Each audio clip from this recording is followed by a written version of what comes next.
vous présentez différents éléments et c'est important qu'on ait un débat là-dessus parce que c'est un sujet qui est important pour la ville. Euh, En fait, effectivement, les collègues ont transmis les documents et on les a regardés, on les a analysés et on ne comprend pas votre présentation. Clairement, on ne la comprend pas.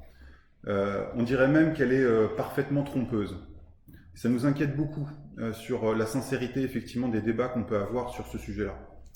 Je m'explique. En fait, ce que vous avez eu comme document, ce que vous avez eu comme document, c'est une étude Projex qui donne un financement qui est de 1 986 000 euros, qui correspond aux travaux de réparation des structures et des bassins.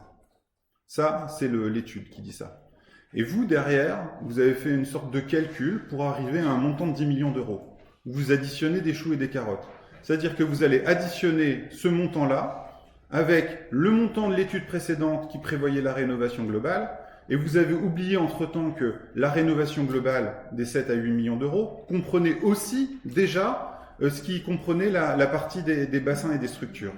Et d'ailleurs, le rapport le mentionne, que le montant qui est indiqué hors accessibilité correspond bien au montant qui avait été calculé précédemment. Ça, c'est une première chose. Donc, du coup, on arrive à un rapport qui était de 2 millions, 2 millions 7 avec la mise en accessibilité, une réparation sur la structure et les bassins de ce montant-là et un délai de 28 mois, à un montant que vous présentez de 10 millions d'euros et de 64 mois. D'ailleurs, c'est assez étonnant entre votre synthèse qui donne un délai de 47 mois et le communiqué sur le site de la ville, on est passé à 64 mois. Voilà, on ne sait pas pourquoi les choses augmentent tout d'un coup, et pourquoi pas 70, 80, 90 mois, je ne sais pas.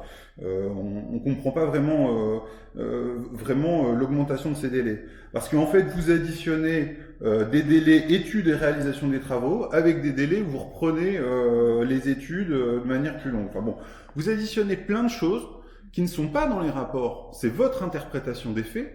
Et pour le coup, pour arriver à un résultat sur lequel, en fait, vous aviez déjà la réponse avant de poser la question. Ce que dit l'étude Projex, elle dit, finalement, elle recommande de réaliser une étude de maîtrise d'œuvre plus complète. Voilà ce qu'elle dit.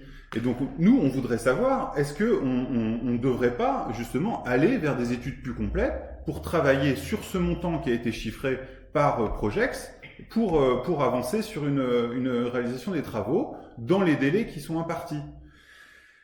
Franchement, vraiment, c'est pour ça qu'on a besoin d'avoir des choses claires et présentées aux habitants. Vous savez très bien qu'il y a beaucoup d'acteurs aujourd'hui qui s'interrogent sur la piscine aujourd'hui.